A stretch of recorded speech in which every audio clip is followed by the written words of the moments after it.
Chicago, 1994. A psychology professor named Alastair Temple was found dead in his locked study. A single gunshot, no sign of forced entry, and a key still in the door. Detective Miles Harrington was called in from New York to consult on the case. What began as a puzzle of locks and angles soon unraveled into something darker. A man who believed he could rewire human will, and a family still trapped inside his experiment.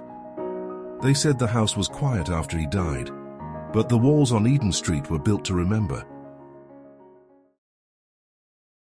The House on Eden Street. Chapter 1: The Study with No Door.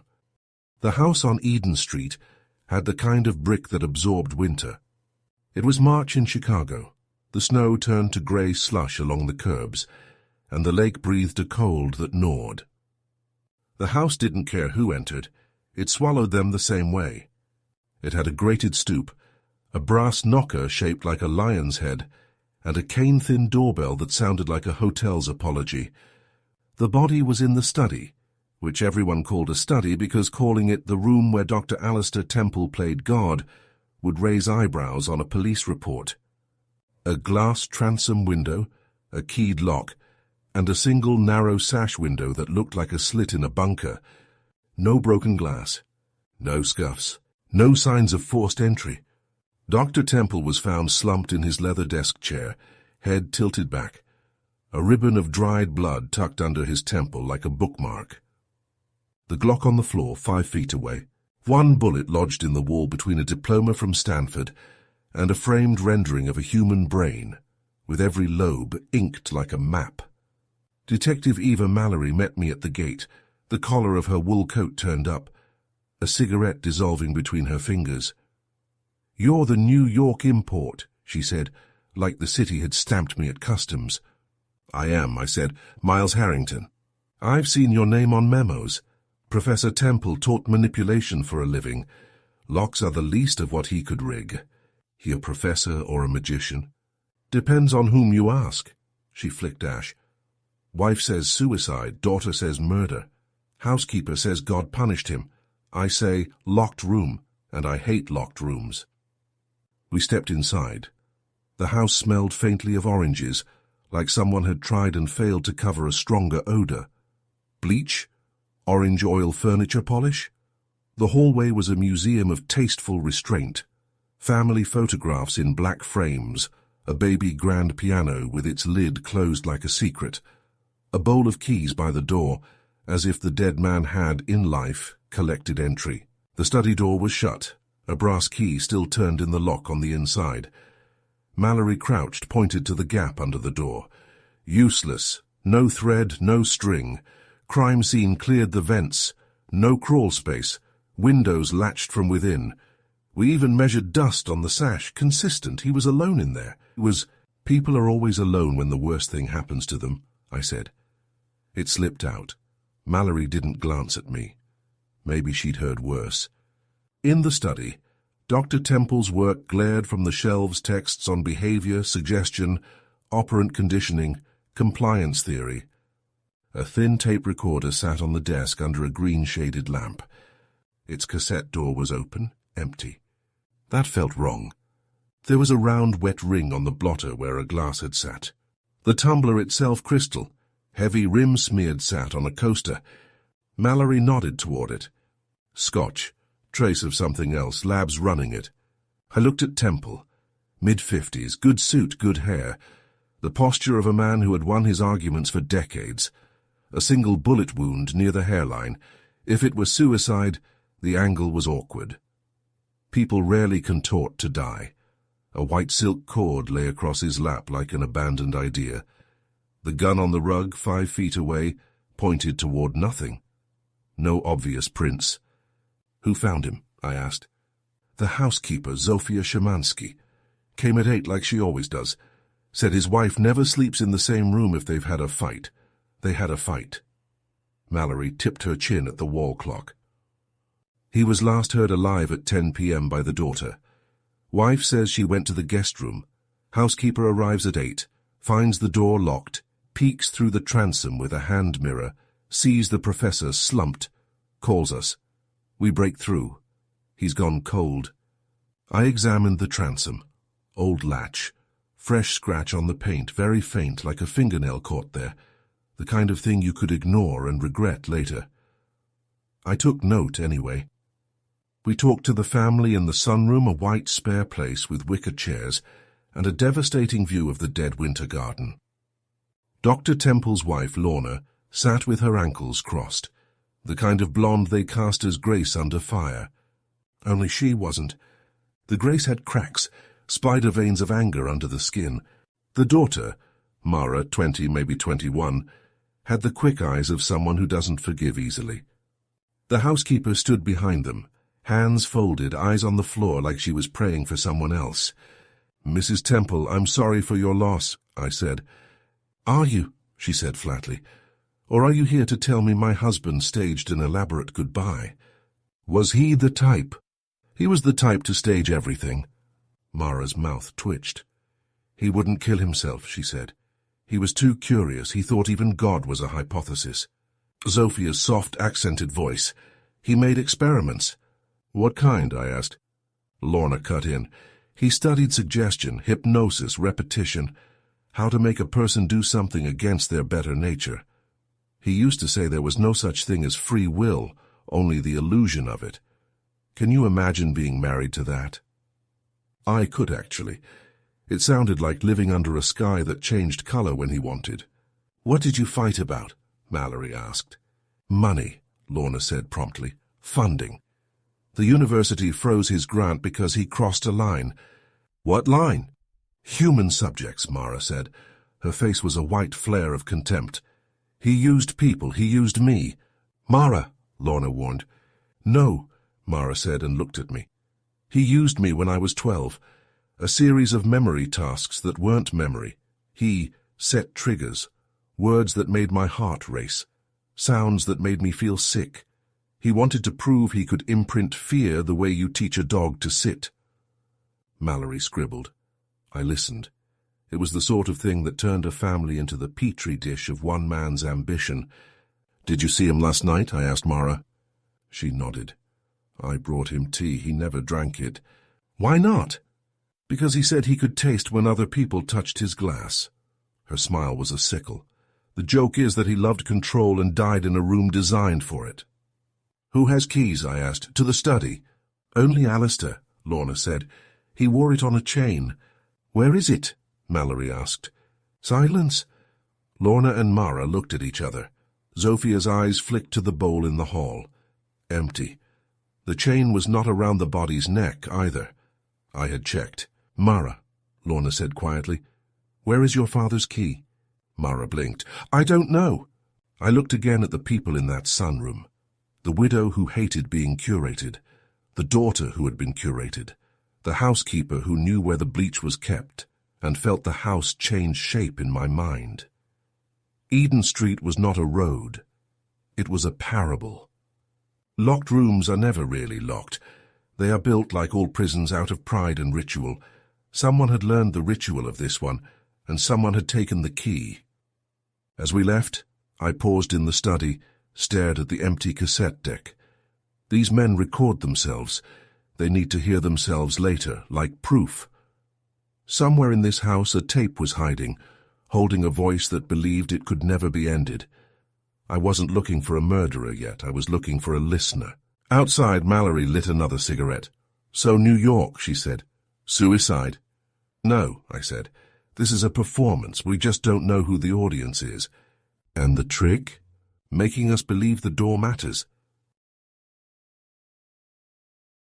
Chapter 2. The Word That Opens. The university looked like a cathedral, the kind where knowledge isn't worshipped so much as weaponized. Temple's office sat on the top floor of a psychology building that had once been a hospital, which felt appropriate. Locked iron radiators hissed. The hallway smelled like dust and grant money. Temple's colleagues behaved like very polite knives. The chair of his department, a silver-haired man named Dr. Everett, wore a bow tie and a look of grief that refused to sweat.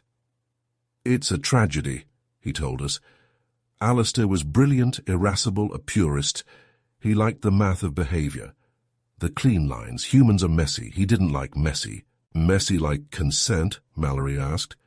We are investigating concerns regarding his methods, Hans said primly.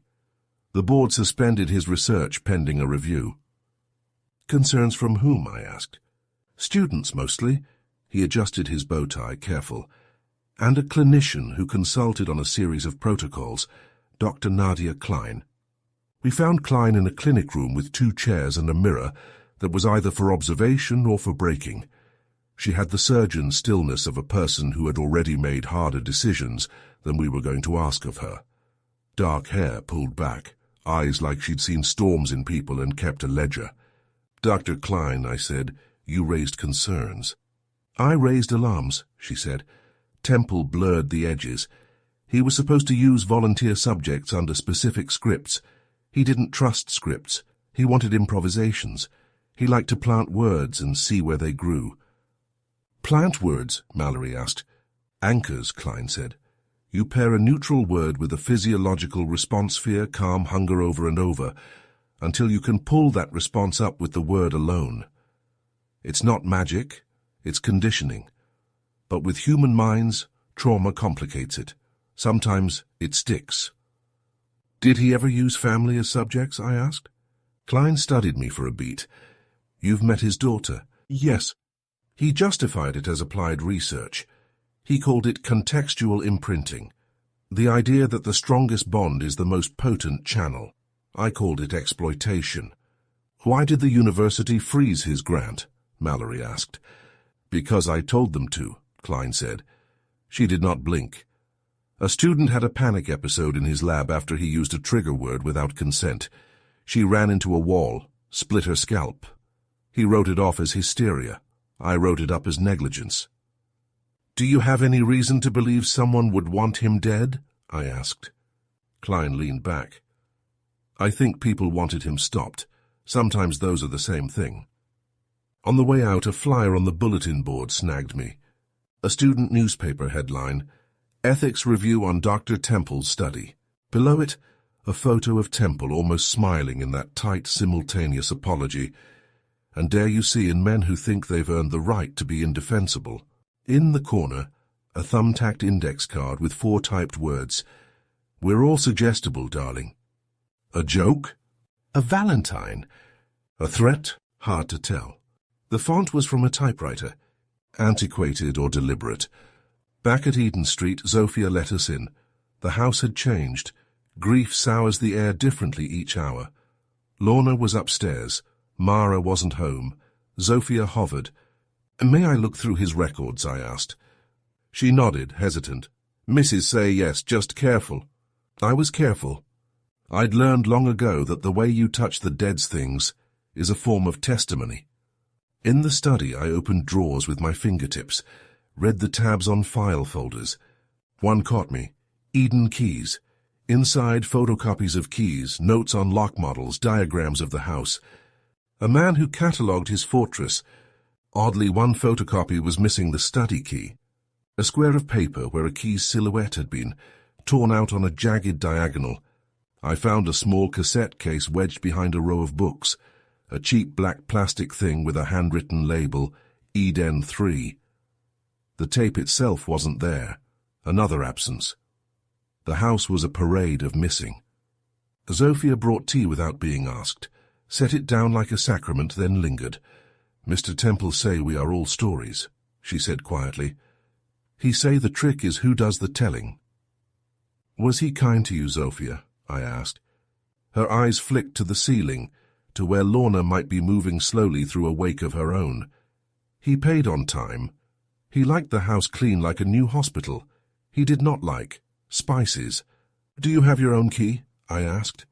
She twisted her hands only to the kitchen door. Zofia, Mallory said gently. Who else had a key to the study? She looked at the hallway. Her voice dropped. Sometimes Mr. Temple give key to Mara. He say she must face what he built. Her mouth flattened. He was a builder of cages. We heard the front door, Mara's voice brisk with anger. She breezed into the study with the wind still on her coat. Are we still pawing through his legacy? Where were you? Mallory asked. Out, Mara said, finding oxygen. Do your father ever record his sessions here? I asked, holding up the empty cassette case. Mara looked at the label, and something cracked through her veneer. She took the case from me, flipped it over, slid her finger across the scuffed plastic as if it were braille. He labeled everything Eden, like the house was a lab. She placed it on the desk. He kept tapes in the piano bench sometimes. He thought no one would look there because who plays anymore? I lifted the piano lid. The strings hummed a faint complaint. I opened the bench. Sheet music, Chopin nocturnes worn soft at the edges, and beneath them, cassettes. Eden 1, Eden 2, Eden 4, and a blank with a crack in its case. Not Eden 3. Someone took 3, I said. Mara pressed her lips together. He always skipped 3, she whispered. When I was little, if he counted, he'd go 1, 2, 4, like 3 meant something. He said 3 was a word that opened. What word? I asked. She shook her head. He never told me. He liked to have the word and watch you look for it. Mallory bagged the tapes. We'll have them transferred. Play them here, Mara said suddenly. Play them now. That's not how this works, Mallory said. Mara looked at me, a naked dare. You want to know who hated him most? It's whoever knows what 3 means. When I left the house, a man was watching from a dark sedan across the street. Mustache, hat brim low, a January profile. He didn't look away when I looked. He lifted a hand, palm out. Not a greeting. A stop sign. Then the sedan pulled from the curb and dissolved into traffic, a shadow returning to its owner. Back at the precinct, I found a tech to transfer Eden 1, 2, and 4. We sat in a grey room that looked like an exhaled breath and listened to Dr. Temple's voice. It had the expensive cadence of a man who had been paid for his words. Tape 1. A male student describing a childhood fear while Temple whisper-guided him through steps. The word garden repeated softly, then paired with a faint chime. The student's breathing changed. Pavlov with better lighting. Tape 2. A female voice older hesitant. The word apricot slipped in, heart rate up. Temple's voice warm as hands around a mug. There you are. He sounded satisfied in the way men sound when discovery and cruelty meet. Tape 4, a small voice. A child. I looked at the tech. Her face had tightened, a flinch that wasn't just professional. Temple's language gentled, like a man coaxing a feral cat. The word hush repeated until the child's voice turned foggy, compliant. At the end, a door closed on the recording. A distinct metallic click. Not the study door. Something smaller, a latch. A box? A case? A lock inside a lock. When the tape ended, the room felt colder. Where's 3? The tech asked softly. Hidden, I said, or stolen. I walked back out into the city, the night sharp enough to shave. In a storefront window, a television showed the Bulls game, men moving like meteors. For a second, I thought of my father, hands on the wheel of a silent car, and then the thought closed like a file. Distance keeps you clear. The past is its own locked room. I called Mallory. The word we're missing, I said. It might not be a word at all. What then? She asked. A key. And who has it? In a house like that, I said. Whoever has learned to smile while the door shuts. Chapter 3. The Daughter Who Doesn't Blink. I met Mara at a diner along Clark Street, where the coffee tasted like penance and the pie like a small mercy. The neon sign buzzed.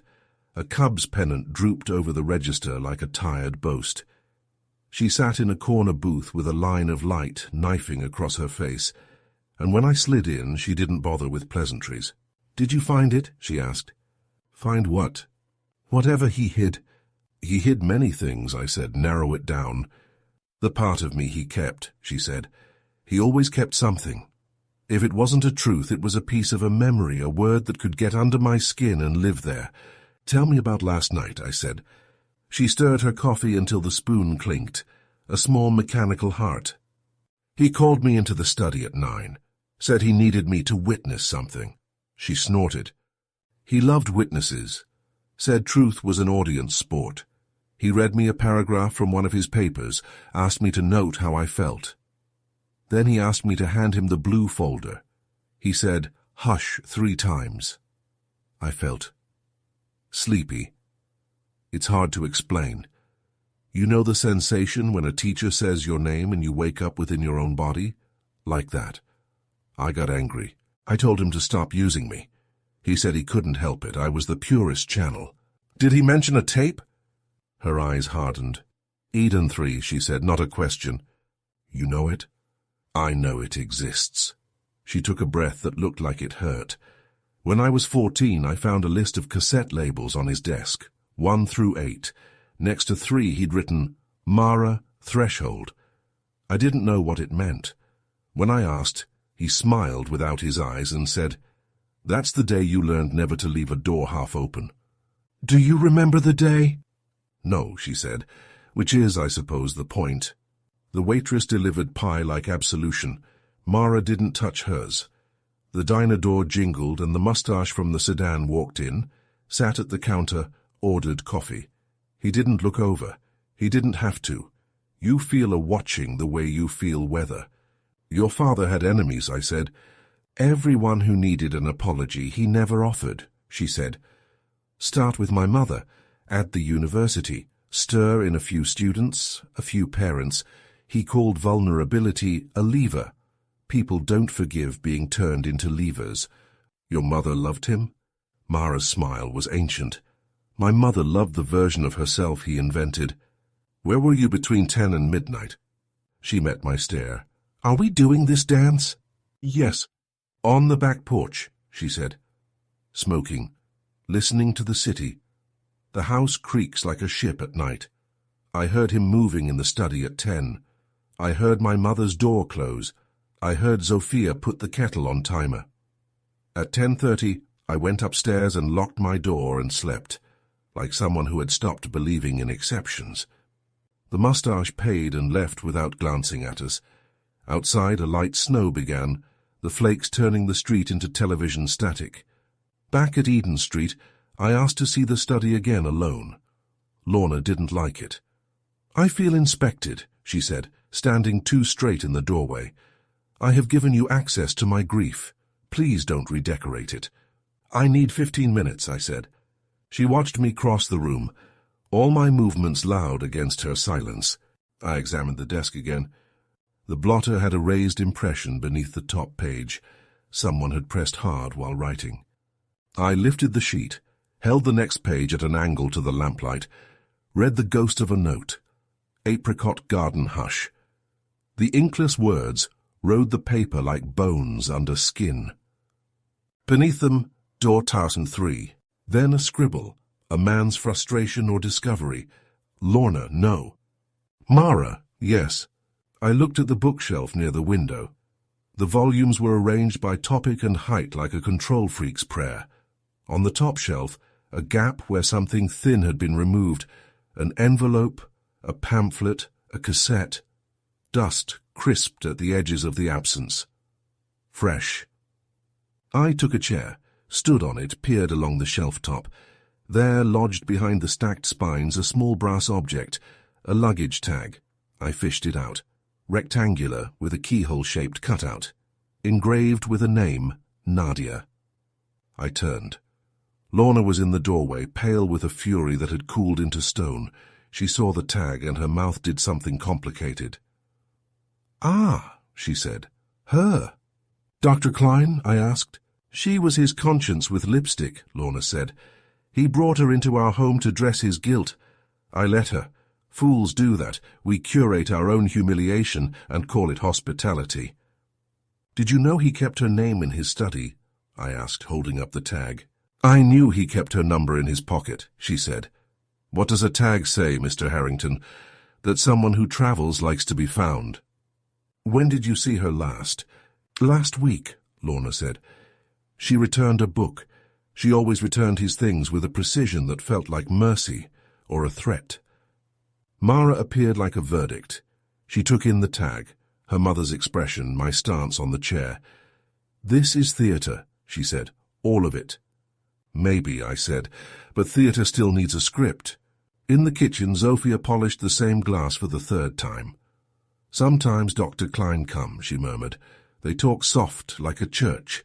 Then he say a word, and she become quiet, like a lake when the wind dies. You saw him use a trigger word on her? I asked. She flinched. Maybe it is love, maybe it is science. I do not know the Chicago words. That night back in my hotel, I spread the pieces on the bed like a gambler who refuses to count his losses until he's alone. Locked room, missing key. Empty tape labeled 3, containing something called threshold. Words that open, garden apricot hush. A wife who has learned how to fuse poison into elegance. A daughter who doesn't blink. A housekeeper who understands the grammar of fear. I called Mallory. Find out if Lorna had a duplicate key made, I said. Some husbands love the idea of only one key. Some wives love locksmiths with no questions. And Klein? She asked. Find out if she and Temple traveled, I said. The luggage tag says yes. Affairs and experiments both prefer hotel rooms. Temple's bank records show a cash withdrawal the day before he died, she said. 800. Enough to pay someone who doesn't want to leave a paper trail. For a service, I said, or a silence. The radiator clicked like bones. I lay on the bed, eyes open, and listened to the city try to sleep.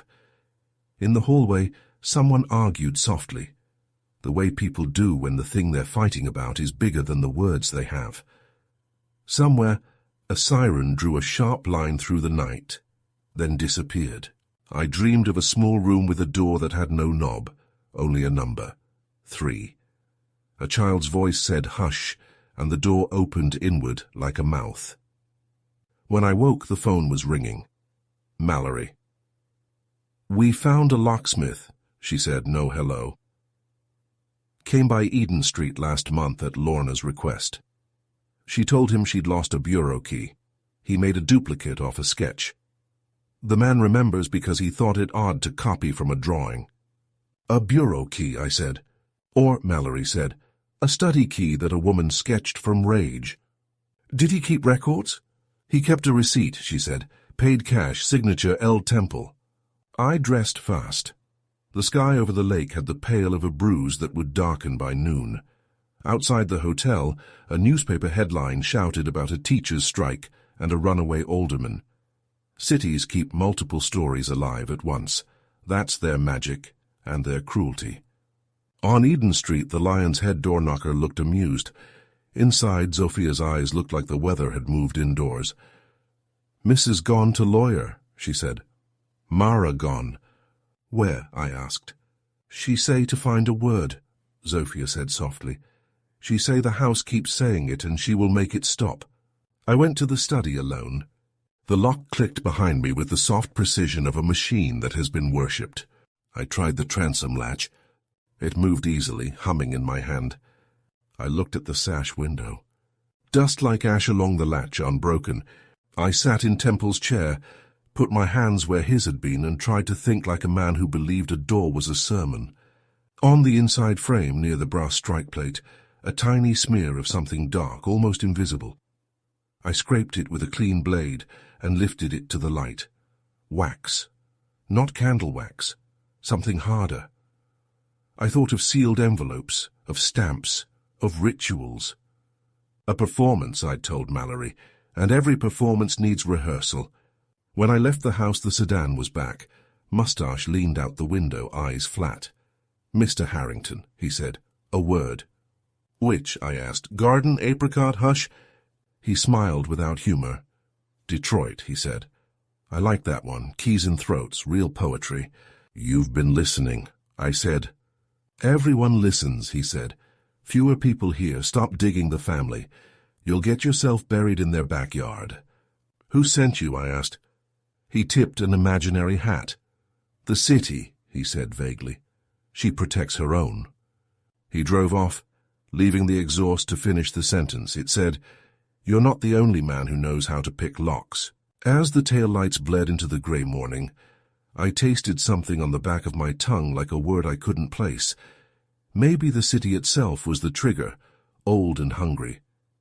Maybe the house on Eden Street had taught all of us, years ago, how to open for the wrong people. I called Mallory. We need to find Eden 3, I said. Without it, we're guessing. And with it? She asked. With it, I said. We'll know who still answers when he says hush. Chapter 4. The Missing Word. The sky over Chicago was the color of unwashed pewter. It wasn't raining yet, but the city smelled like it had already decided to. Mallory was waiting outside the precinct, holding 2 cups of coffee that looked like they'd survived a war. One black, one barely coffee, she said, handing me the latter. The way psychos and New Yorkers take it. Compliment taken, I said. She looked tired in a way that had nothing to do with sleep. Temple's autopsy came in. Gunpowder residue, minimal. Angle of entry, all wrong for suicide. Blood spatter says he was sitting when he was shot. Someone killed him, then locked the room, I said. Or staged it, she muttered. And there's something else. We found wax on the bullet casing, sealing wax, red. A ritual, not a robbery.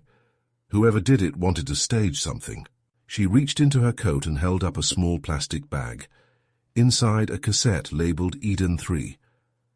Found this in a P.O. box registered to Temple, she said. Mailed the morning after he died. No return address. Who sent it?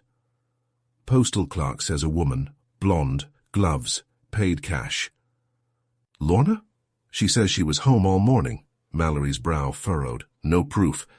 We went into an interview room that smelled of the 1980s. Mallory pressed play. At first static, then Temple's voice, calm and indulgent. Mara, look at me. A young girl's voice answered, frightened. I don't like this. You will. Focus on the word. A chime sounded. Hush, he said, another chime. What do you see? The door. Which door? The one with my name on it. What's the number? A pause. 3. Mallory and I looked at each other. Then a woman's voice cut in, sharp. Stop, she's had enough. Temple. You don't understand. She needs to cross it. The woman. You're breaking her. Temple. No, I'm completing her. Then a thud, a door slamming, static, and a faint whisper. He won't stop until someone shuts the door for him. The tape clicked off. The silence that followed was heavy enough to touch. That was Lorna's voice, Mallory said. Maybe. But the tape's years old, I replied. Someone mailed it now. On purpose. We went back to Eden Street. Zofia let us in, pale as linen. Mrs. gone, she murmured. Miss Mara upstairs. Mallory went up. I stayed in the study. The scent of orange oil lingered like memory. The house was a maze of control locks, keys, rituals. I asked Zofia, how many doors have locks like this? All same, she said. He changed them all. Said one key for everything, but only his opened this room. What made his key special? Inside, a mark, small, like letter E. E for Eden, or experiment. Upstairs, Mara sat by the window. Lorna's perfume hung in the air, lilac and denial. You heard the tape, she said quietly. Yes. You were just a kid. She shook her head. I don't remember it, but the sound of that bell I do. He used it when he wanted me to forget. Did your mother know? She pretended not to. She said, we mustn't disturb your father's work. Even when his work was me. Why was the tape mailed now? She looked out the window. Maybe he planned it. Maybe it's his way of staying alive. What's the word you've been looking for, Mara? The one the house whispers at night, she said. It hums. I used to think it was a fridge. It isn't. It says something over and over. What does it say? She met my eyes. Hush. That night I called Nadia Klein. Temple's dead, I said. But someone mailed one of his tapes. I know, she replied, because I did. Why now? Because the house isn't done. You think you're investigating a murder. You're not. You're investigating a continuation. Of what? Control, she said. Over will, over love, over memory. He wanted to prove devotion could be engineered. And you? I wanted to stop him, but by the time I understood, I was already part of it. Klein, did you ever use the triggers yourself? Her voice cracked. Sometimes you say a word so many times it starts saying you. Then she hung up. Outside, the snow began again. Soft, relentless.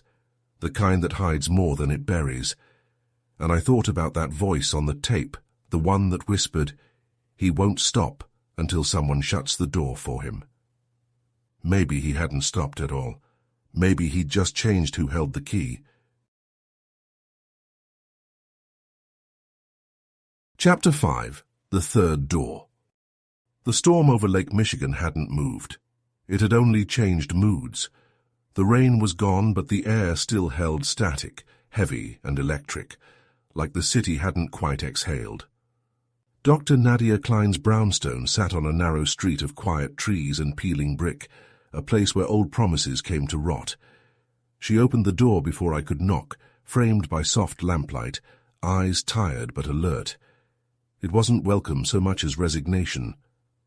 Inside, her apartment smelled faintly of paper and lavender soap. Books everywhere, psychology journals stacked beside novels, coffee rings on Freud. The life of someone who'd stopped trying to separate theory from memory. "You mailed the tape," I said. "I needed someone to listen," she replied. "Not to him, to her." "Mara." Klein nodded slowly. "She's what he built. The girl on that tape never stopped existing.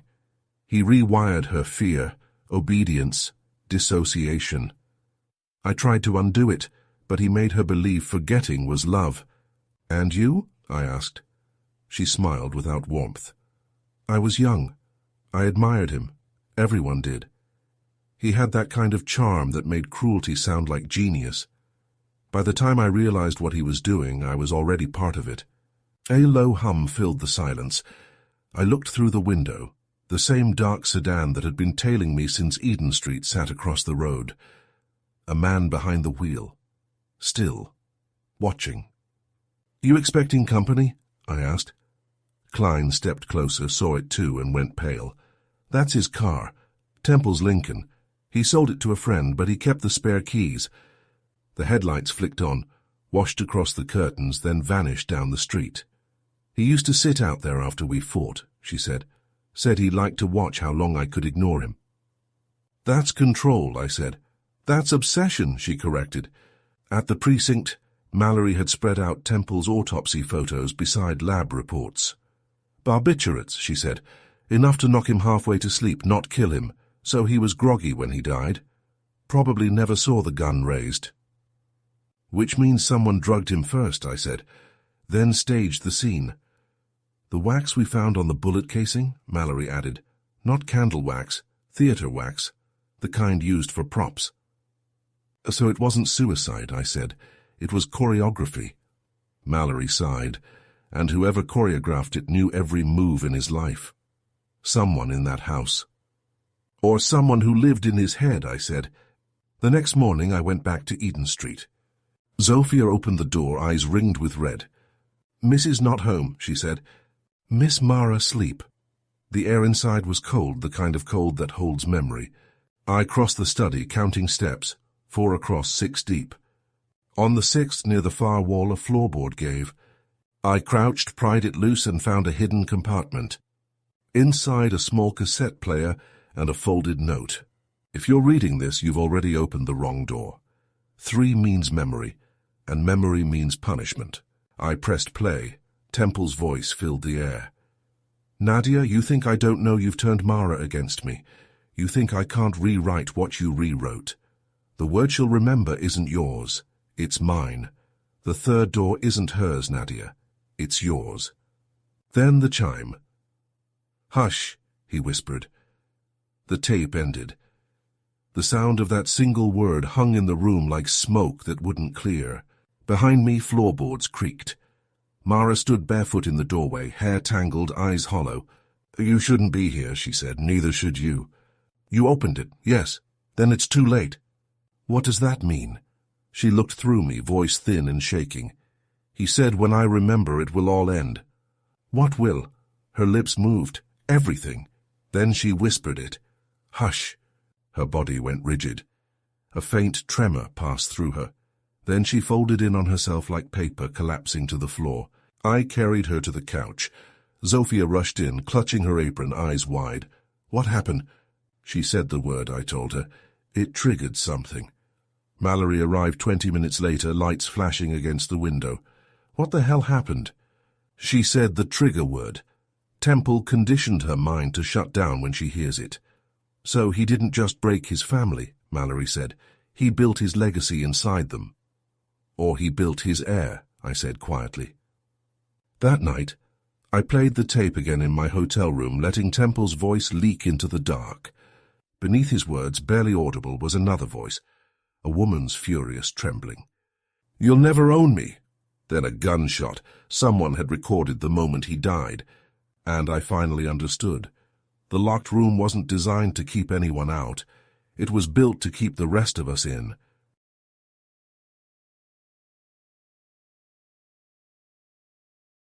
Chapter 6. Echoes of the Door.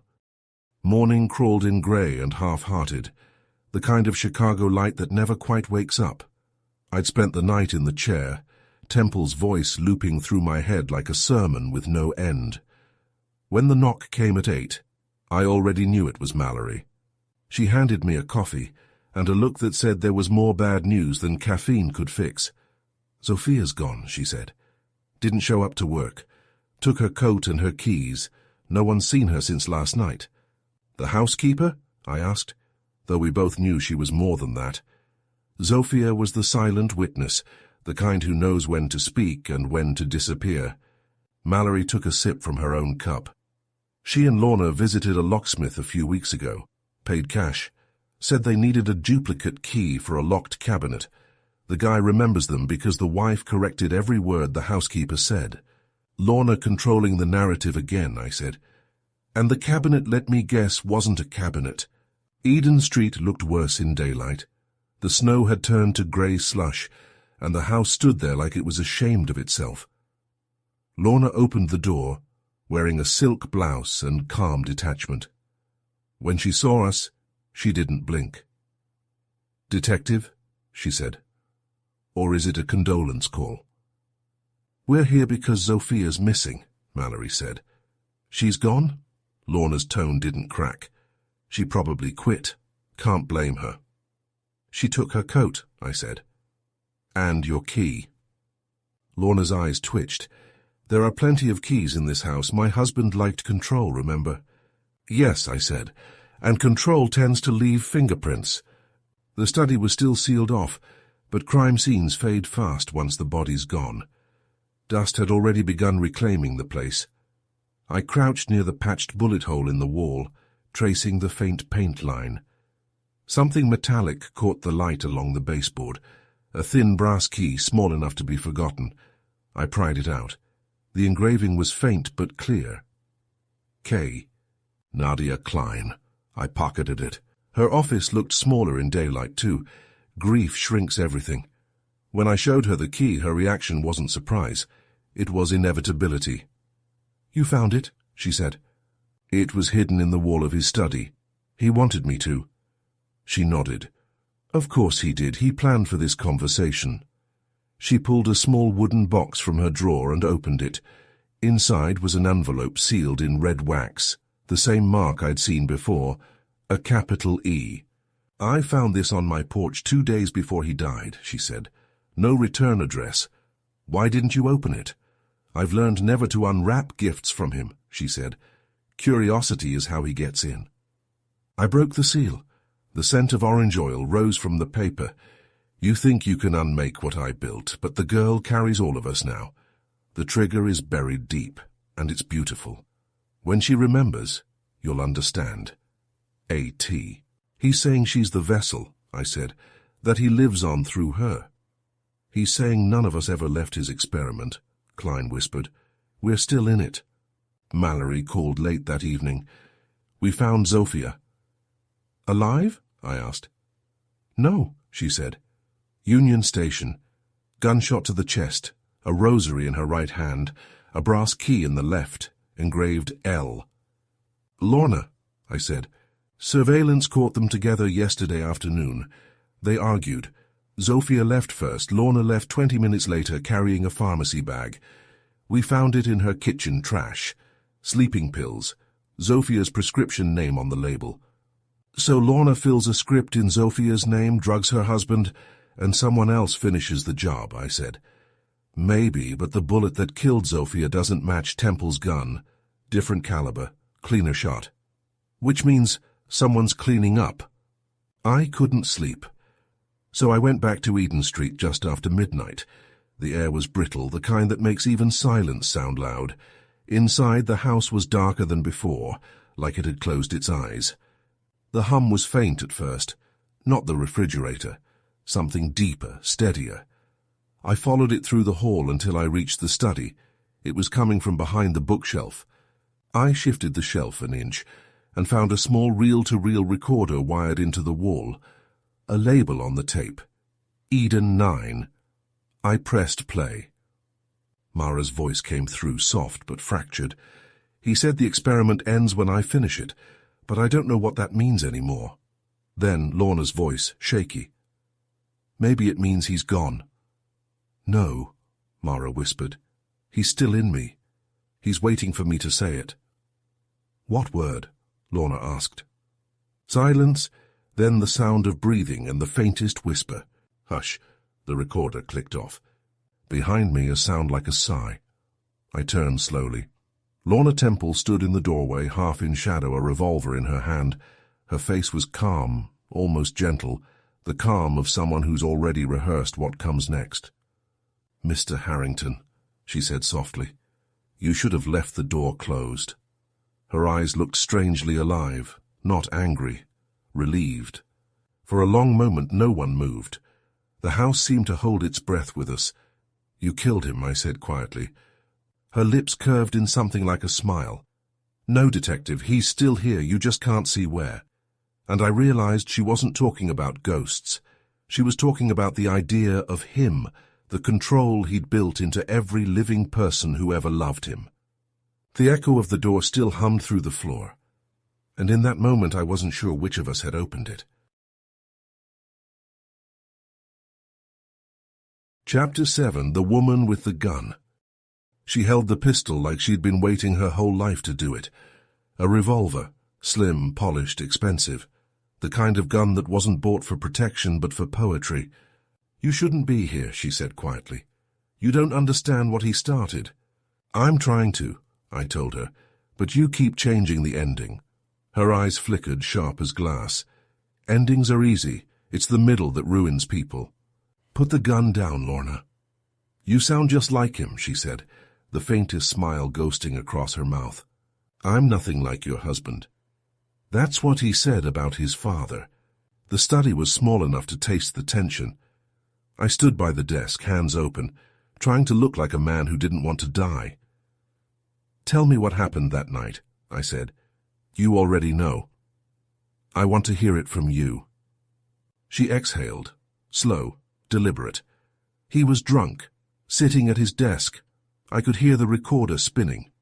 He'd been playing his tapes for hours, talking to himself. When I came down, he told me I was interrupting history.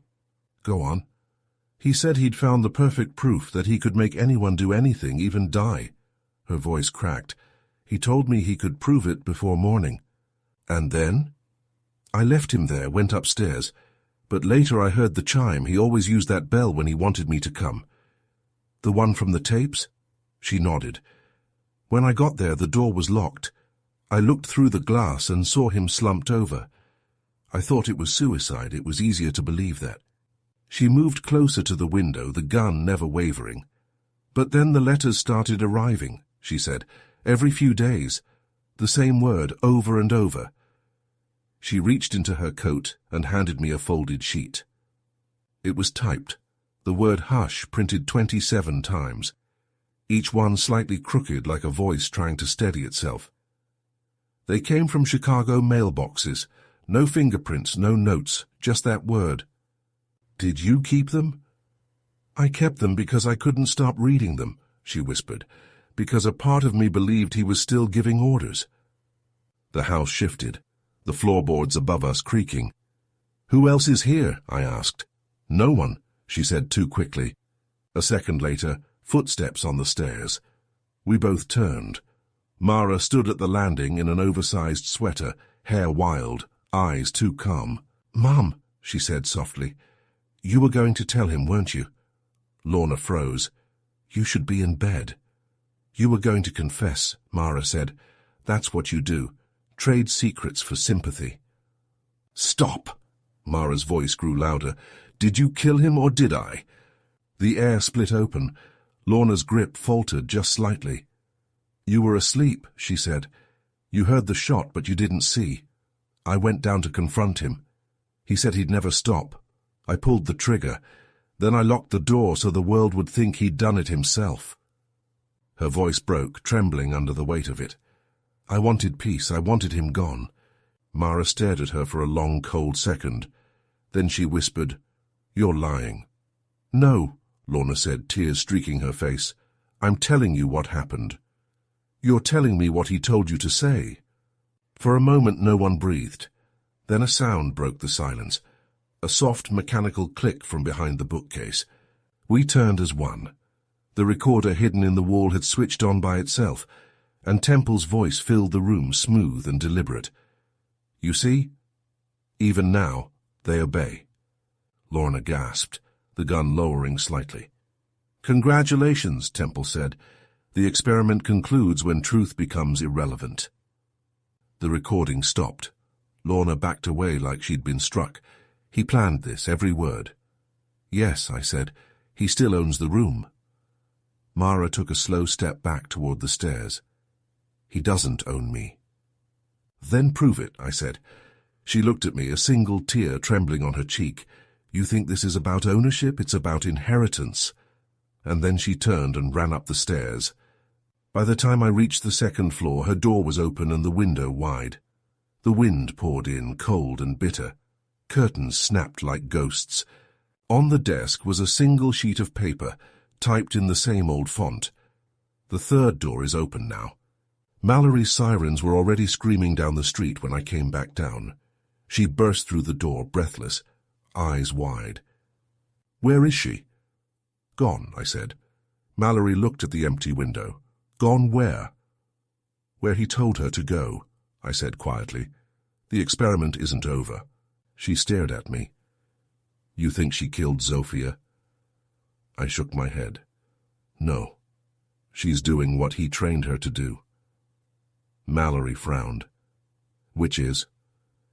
"To finish what he started," I said. Outside, the snow had started again. Inside the house, Lorna Temple sat down on the floor, the revolver resting in her lap. She looked smaller now, like a woman who'd finally realized there was never a way out. Just new doors pretending to be exits. I wanted to tell her she was free, but we both knew better. She whispered something barely audible. "Hush." And even though I couldn't hear his voice, I swear I felt him smile.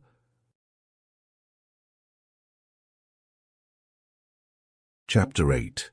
The City That Whispers. The house on Eden Street finally went quiet. But the silence didn't feel peaceful. It felt patient. Outside, the city hummed beneath the morning frost, as if it too was waiting for someone to say the next word. Mallory was in the garden, boots crunching through the thin crust of snow. "She's vanished," she said. "We've got eyes at every bus station, train depot, airport. Nothing. No ID, no tickets, no cards." "She didn't vanish," I said. "She followed orders." Mallory gave me a look. "From who? The guy's dead." "From the part of him that isn't." We went back to the precinct, the air smelling like stale coffee. The walls there had the same beige hopelessness as every police station in America, a color invented to make you stop caring. I stood over the evidence table, 10 tapes, a folder of typed letters, a brass key marked with the letter H. "He built an entire religion around obedience," I said, "and even in death they're still worshipping him." Mallory leaned over the table, frowning. "What's the endgame, Miles? What's the point of all this?" "He called it replication," I said. "He believed control could be taught, passed down like language." Brainwashing as inheritance, she muttered. Nice family business. The university was nearly empty when we arrived, just a handful of students trudging through the cold. Dr. Everett Hand met us in the psychology building, looking smaller than last time, as if the weight of Temple's ghost had finally settled on his shoulders. You're still digging, he said. What are you hoping to find? The third door, I said, where he started all this. Hand hesitated, then motioned us down a narrow hallway. There's a sub-level beneath the building, he said. He used it before the ethics board shut him down. It's been sealed for years. The door at the end of the hallway was covered in wax, red, cracked and old. I peeled back the seal and pushed it open. The room inside was small. White tile walls, 2 chairs, 1 table, a single light bulb swaying above. The walls were stained with something that might have been water once. On the far wall, words carved into the paint. The third door is memory. Mallory exhaled softly. He ran his sessions here. I walked to the table. There was a reel-to-reel recorder, dusty but intact. Beside it, a folder labeled Project Eden, Final. The last entry froze me. Subject MT, age 12, Mara Temple. Temple, when you hear the word, you'll know what to do. Mara, what word? Temple, the one you'll forget until you need to remember. Mara, will it hurt? Temple, only if you try to change the ending. Below it, a note scrawled in his handwriting. Trigger implanted successfully. Reinforced through maternal cues. Subject stable. I closed the folder slowly. He conditioned her through her mother. Every touch, every comforting word, every hush. Mallory stared at the carvings on the wall, so every time Lorna comforted her daughter, she was reinforcing the command. Exactly. The mother built the cage. The father locked it. We found Mara that afternoon in Union Park, sitting alone on a bench beneath a bare oak tree. She was holding a small cassette player in her hands, thumb hovering over the play button. Mara, I said gently. She looked up, eyes unfocused but aware. You found the room? Yes. He said I'd remember once you did. Mara, you need to come with us. You're safe now. She gave a small, almost kind smile. You don't get it. He said the experiment ends when I stop running. Mara, listen to me. She pressed play. Temple's voice poured into the cold air, low and deliberate. Peace comes when you close the third door. The key is remembrance. The method, replication.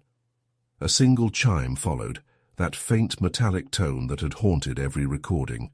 Mallory reached for her radio. We need an ambulance. But Mara turned to me instead. Her eyes were clear now, bright in the winter light. He said the word isn't just mine, she whispered. It's everyone's. Mara, she mouthed the word. Hush! Her eyes rolled back and she collapsed. The sound that followed wasn't a gunshot, but it felt like one. The city went quiet for half a heartbeat. Mallory and I dropped to our knees beside her. Pulse, faint but there. She was breathing barely. Paramedics arrived within minutes, their sirens fading into the hum of the city.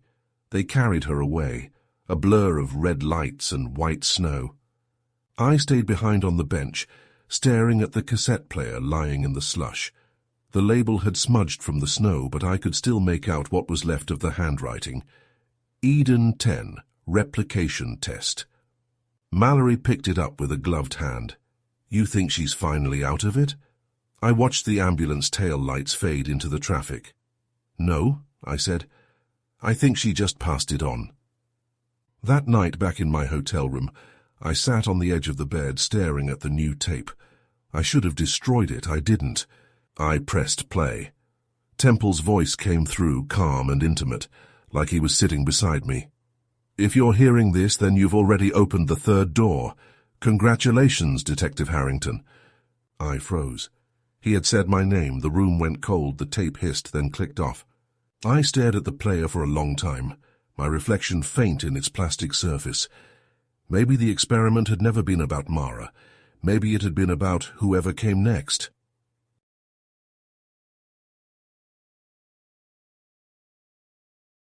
Chapter 9, The Fourth Voice. I didn't sleep.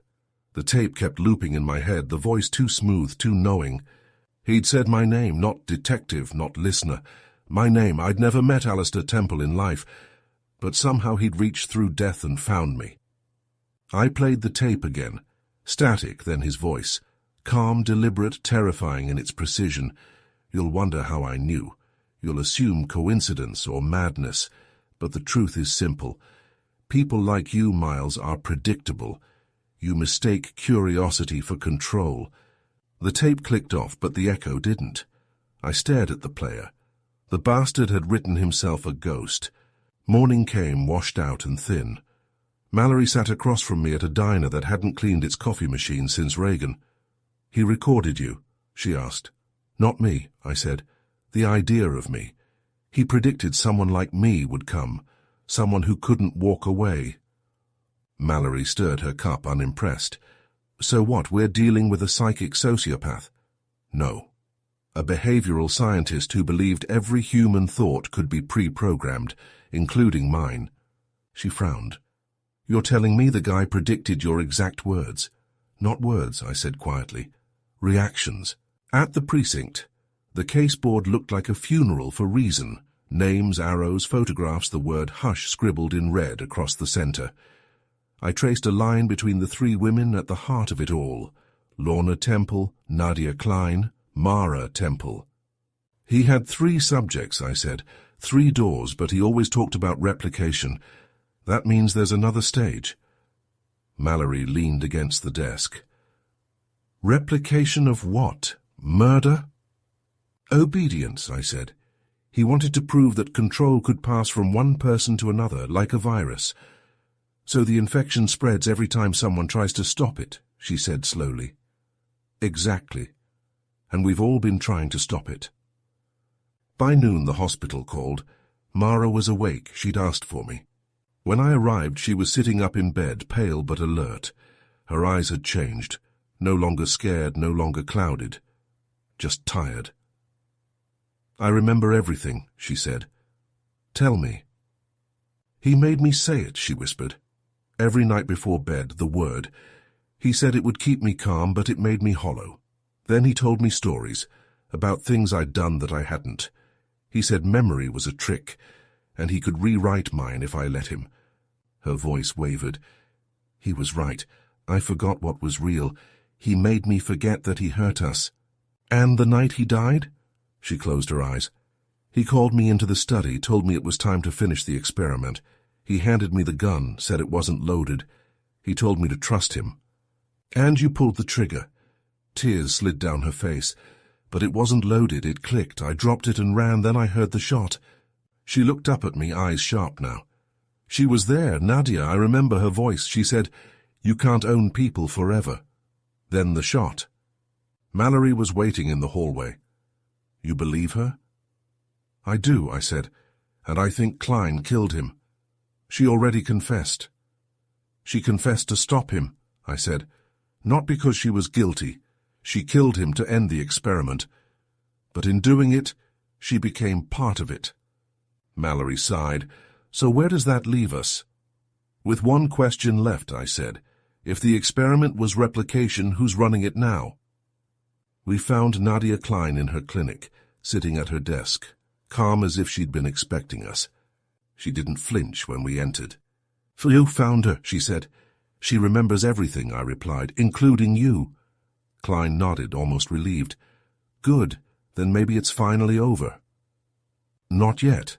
Why kill him?" "Because he wouldn't stop," she said simply. "He'd started conditioning others outside the lab, volunteers, patients, even police recruits. He wanted to create perfect obedience." "You stopped him with a bullet." "I tried, but he laughed when I did it, said I'd proven his point. That guilt is the most reliable form of control."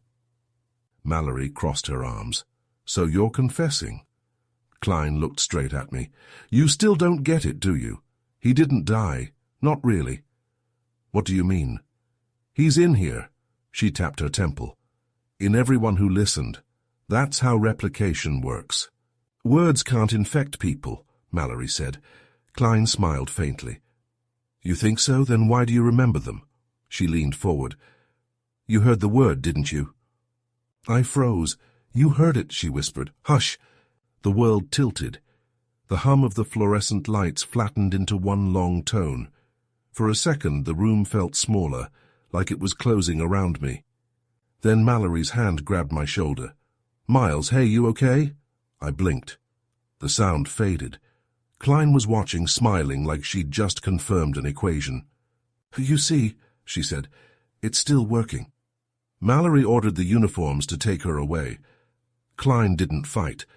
At the door, she turned back. You'll never find the fourth voice, she said softly, unless you stop listening.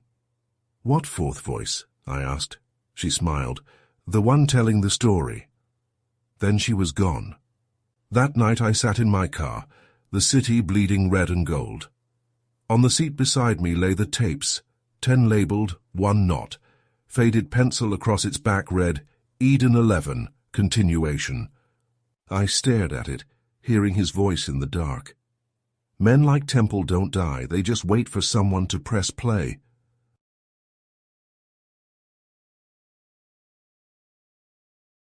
Chapter 10. The Last Lock. The snow had turned the city into film grain, grey, flickering, unreal. I drove until the streets stopped naming themselves, Temple's voice still echoing from the tape. You've already opened the third door. He'd been right about one thing. Once you start listening, you never really stop. I parked a block from Eden Street and walked the rest. The house loomed ahead, lights off, windows blind. For the first time, it didn't look like a crime scene. It looked like something finished, an artifact waiting for dust. Inside, the air carried the same faint scent of orange oil and static. The police seal still hung across the study door, but they'd lost their stick, curling at the edges. I stepped through.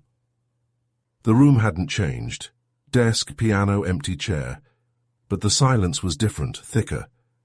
I turned on the lamp. On the desk sat the cassette player I'd left behind. The reels were still. My own handwriting on a note I didn't remember writing. Foreclosure. The words looked like mine, but didn't feel like mine. I pressed play. No voice. Just the low hum of the room, the whisper of my own breath. Then faintly, Temple's laugh. You understand it now, don't you? Every story ends the same way. The listener mistakes himself for the author. The experiment was never about obedience, it was about contagion. Who carries the story forward? The door only locks from the inside. The tape clicked off. For a moment, nothing. Then I heard the faintest sound, not from the machine, but from the walls. A rhythmic tap, like a heartbeat behind plaster. Mallory called me an hour later. Her voice cut through the static of my thoughts. Temple's estate finally cleared, she said. University's sealing his archives tomorrow. You want in? I looked around the room. The shadows looked back. No, I said. It's all sealed already. Miles, are you all right? Depends who's asking. I hung up before she could answer. I found myself standing at the window, watching the snow fall over the street. A couple walked past, heads bowed, their laughter trailing off into the quiet. Ordinary life, the one thing Temple could never program. I took the key from my pocket. The brass one marked H. I turned it over in my palm, its edges warm from my skin. He'd said the door only locks from the inside. Maybe he was right. Maybe that's what all of this was. A man building rooms inside other people's heads and waiting for them to move in. I left the house at dawn. The city was washed clean and colorless, a blank page. I tossed the key into the snow, watched it vanish without a sound. But as I reached the car, I hesitated. In the mirror, through the falling white, I could still see the study window. A faint light flickered there once, twice, like a heartbeat learning how to continue. 2 weeks later, the Eden Street listing went live. Charming vintage property with original fixtures, the ad read. No mention of what it kept. Mallory sent me a clipping and a note. You should buy it. You love puzzles. I didn't reply. Some puzzles don't want solving. They want remembering. That night in my apartment, I found a padded envelope on my desk. No postmark, no return address, inside a cassette, no label. I should have thrown it away. I didn't. I slid it into the player. Static, then silence, then my own voice, recorded without memory. If you're hearing this, you've opened the last door. The tape hissed. Congratulations, detective, you're the keeper now. The sound clicked off. The room felt suddenly smaller. I pressed stop, but the reels kept turning. Outside, a car alarm wailed somewhere in the snow. I stared at the player until the reels finally stilled, then reached forward and pressed record. Dr. Alastair Temple, I said quietly. Case closed. The red light glowed. I left it running. If the city ever needed a new ghost, I figured it might as well have my voice. End of chapter and end of story. Please like and subscribe to support our channel, and to listen to more murder mysteries and investigative stories.